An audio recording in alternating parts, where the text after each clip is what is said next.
Il faut former les gens, former, former, former, et que les dirigeants comprennent que leur solution, ce n'est pas forcément qu'une assurance.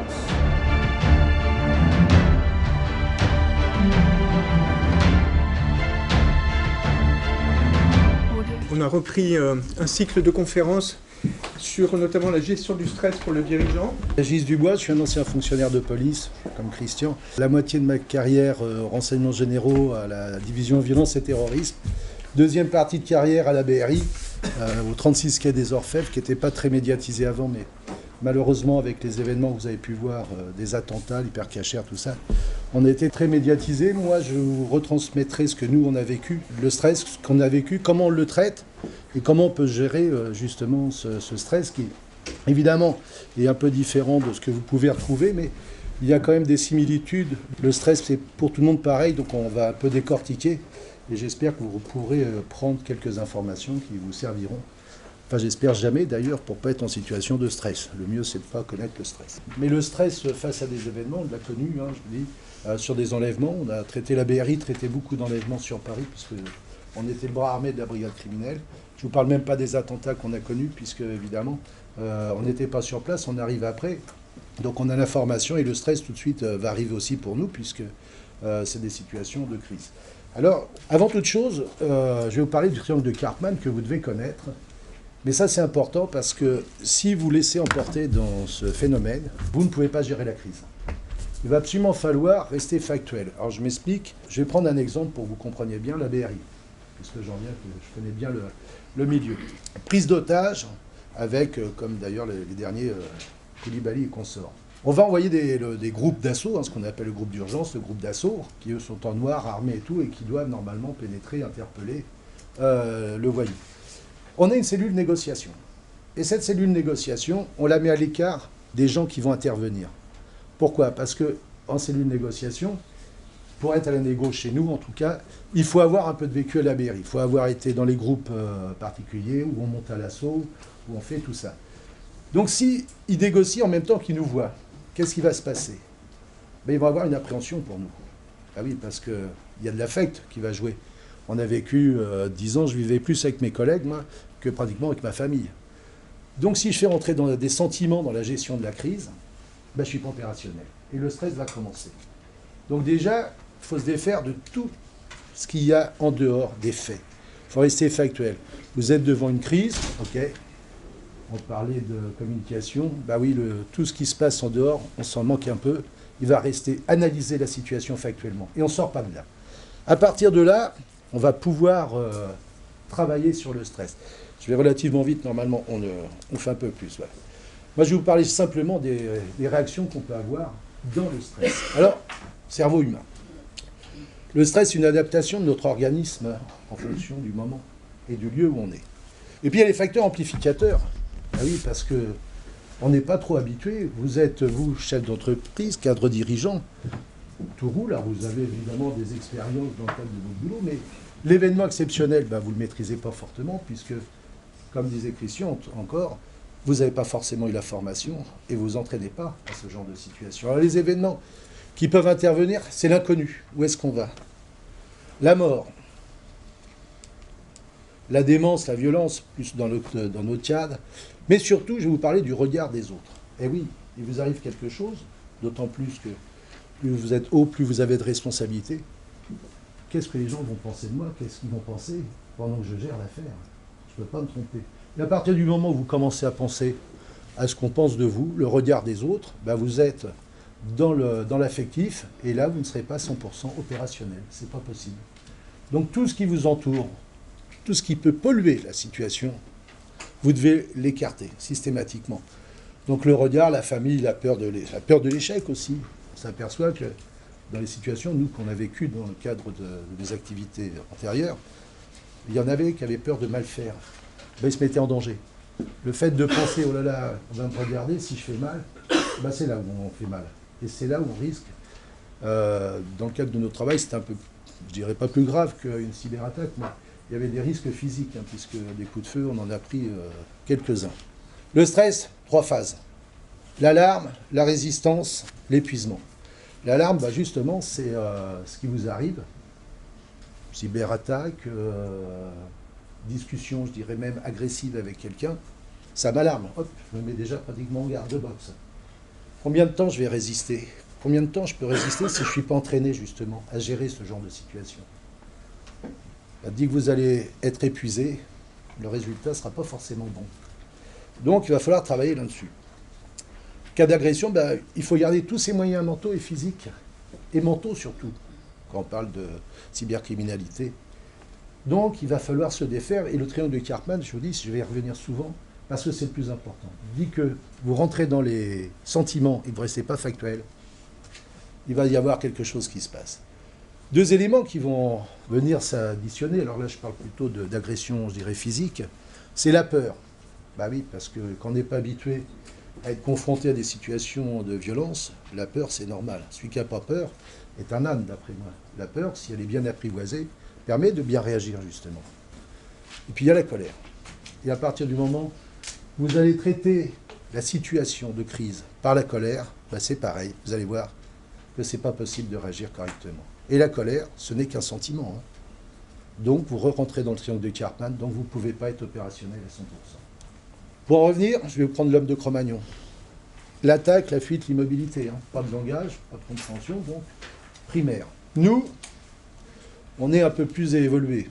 Quoique quand on voit certains comportements, on se demande.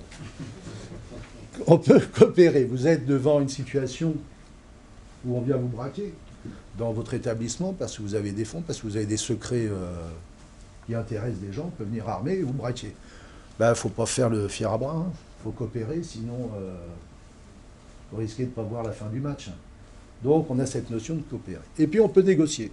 Voilà, si c'est verbal, on peut arriver à négocier avec la personne. Et pour négocier, c'est pareil, il faudra garder 100% de ses capacités.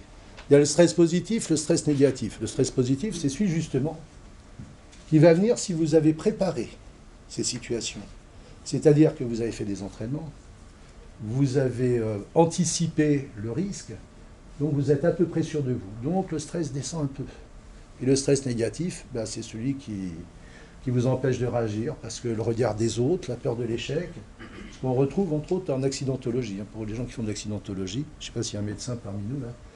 Il y en avait un la fois dernière, il n'y a pas de médecin.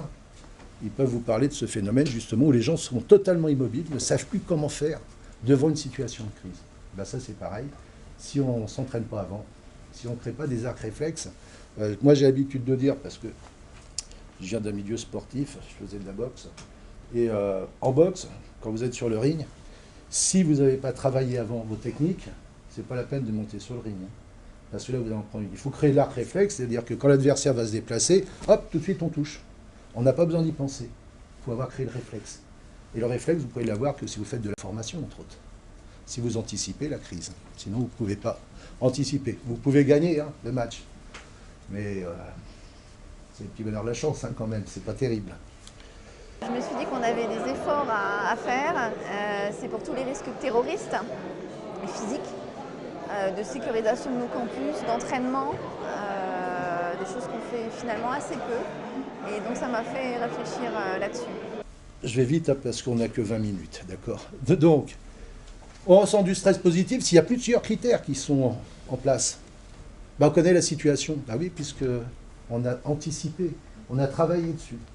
Sur les plans de mise en sécurité, sur, je prends moi plus le terrorisme, puisque c'est un peu plus ma spécialité, mais d'avoir fait des exercices, d'avoir anticipé en faisant déplacer des pièces sécurisées, par exemple, où on sait qu'en cas de problème, on pourra mettre le personnel, et que là, on sera tranquille, rien ne pourra arriver. Parce que dans la tête, ça va mieux. Vous êtes sécurisé. Et le mieux, évidemment, pour se sentir capable, c'est de faire des entraînements. On voit ici, voilà, les entraînements. Vos pensées, à partir du moment où il y a du stress, on commence à penser. Justement, il ne faut pas penser. Parce que si vous pensez, oh là là, ça va s'écrouler, la société va perdre ceci, cela, on ne va pas s'en sortir, c'est pas possible. Vous êtes dans le négatif. Donc dès qu'il y a une crise, au contraire, essayez d'être positif dans vos pensées. Mais pour ça, pour être positif, c'est toujours la même chose, il faut avoir anticipé. Parce que si vous avez anticipé, vous avez déjà des arguments dans la tête. Et je vais juste parler de, je dirais technique, mais qui n'est pas vraiment technique, et là c'est d'une simplicité enfantine, et vous allez comprendre Pourquoi on en arrive à ne pas avoir de bonnes réactions? Le rythme cardiaque d'une personne pas trop sportive, comme moi maintenant, c'est entre 60 et 80 pulsations minutes. Vous êtes d'accord à peu près, hein? Je ne parle pas des sportifs de... Le sang vicié, il arrive là, sang bleu. Il passe dans les poumons. Donc, dans les poumons, hein, pas éjecté par le cœur, mais je ne parle que du niveau au-dessus. Dans les poumons, il y a un échange gazeux qui se fait. Les globules rouges se chargent en oxygène. Mais à 60-80 pulsations, vous êtes au top, donc vous allez alimenter votre cortex cérébral, qui va bien marcher, puisqu'il est bien alimenté en oxygène. Et puis vous vous laissez avoir par les sentiments, il y a du stress. Je commence à avoir peur, je suis en colère. Vous êtes tous énervés un jour, je pense. Vous avez tous vu qu'on a le rythme cardiaque qui augmente un peu quand on commence à s'énerver. Sauf que le problème, le sang, il passe toujours dans les poumons. Mais au lieu d'être à 80, entre 60 et 80, vous allez monter à 160 pulsations minutes. Je vous invite à le faire, derrière à faire des tests. Vous mettez les montres maintenant qui vous donnent les battements, vous allez voir si ça ne monte pas. Sauf que le problème, comme il n'y a pas d'échange gazeux suffisant, ici dans les poumons, eh bien votre cortex cérébral, il est alimenté à 20-30% d'oxygène.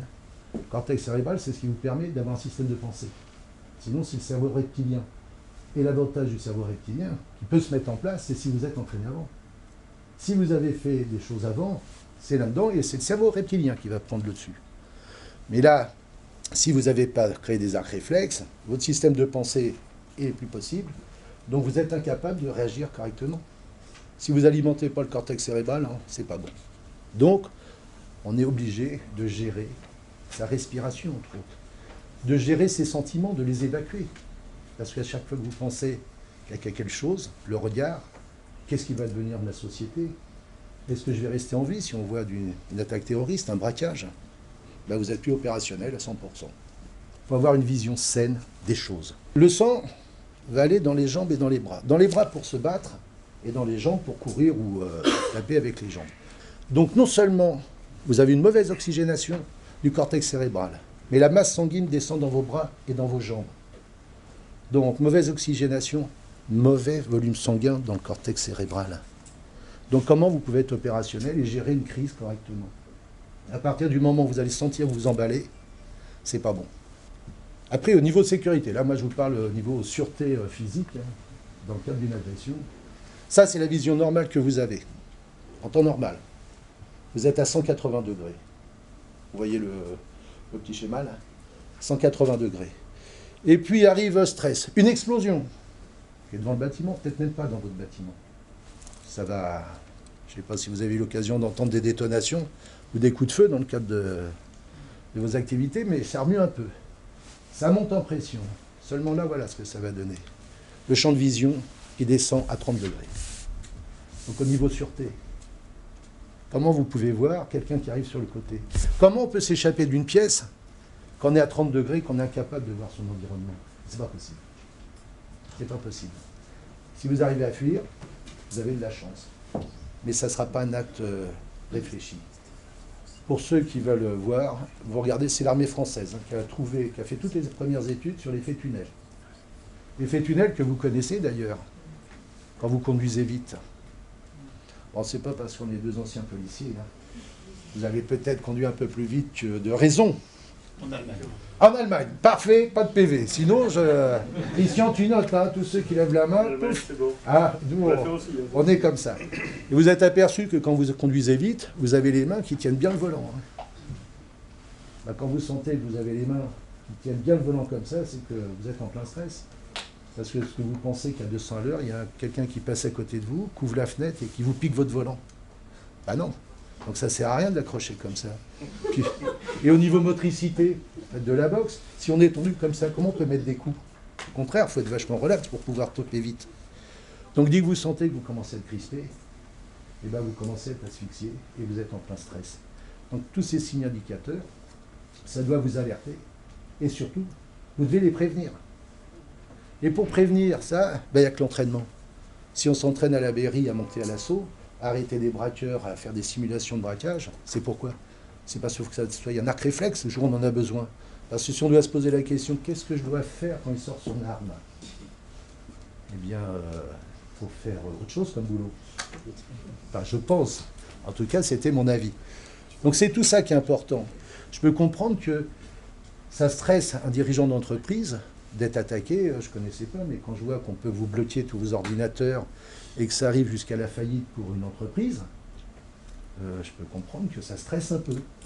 Mais pour ça, comme disait Christian, si vous n'avez pas mis un plan de bataille avant, donc de la formation, des process écrits, et simplement, je travaille pour des organismes où je fais des audits de sûreté, évidemment qu'il faut tout écrire. D'abord pour votre protection, pour dire voilà, on avait fait quelque chose. Et puis surtout, pour que les gens, ça leur rentre dans la tête, parce que le jour où ça explose, vous êtes victime d'un attentat, même dehors, il faudra avoir les bonnes réactions. Il ne s'agira pas de sortir tel des bêtes et puis se faire flinguer parce que c'est dehors que ça se passe. Donc il faudra avoir travaillé là-dessus en disant voilà, réfugiez-vous là. Après, il y a tout un process, il faut écrire, il faut une signalétique, mais déjà que les gens arrivent à gérer leurs émotions, parce qu'une explosion, c'est une explosion. On l'a vu à la Défense, quand les gens ont cru que c'était une explosion, je travaille pour une grande société à côté, où ça a été la panique complète dans la tour, pas très loin d'ici. Simplement, c'était pas une explosion. Vous vous rappelez, là, dans le métro, ils sont en train de creuser un métro, et c'est un pan de mur qui s'est écroulé. Alors ça fait comme une explosion.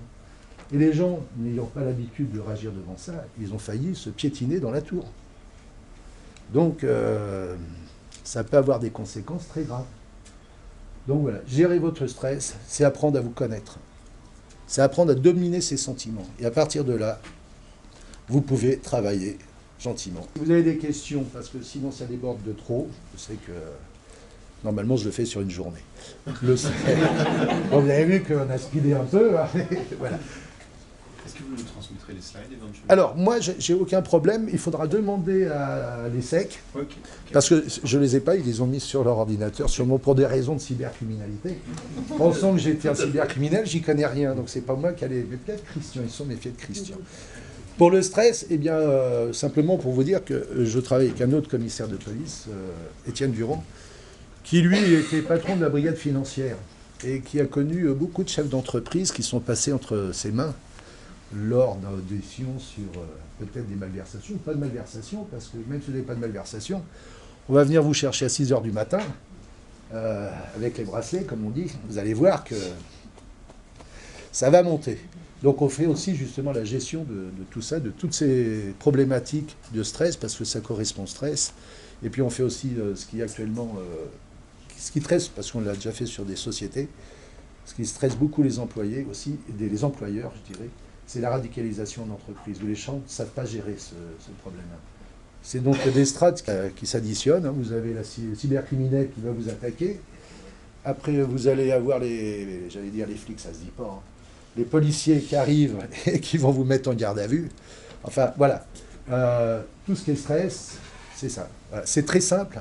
C'est très simple quand on a le mode opératoire. Il y a des techniques, hein, comme je dis. Quand je fais des formations, je dis, voilà, vous avez une porte, je vous donne un trousseau de clés. Vous va trouver la bonne clé, mais vous avez les clés. À vous de vous en servir. Il n'y a pas une méthode. Il y a des choses à ne pas faire.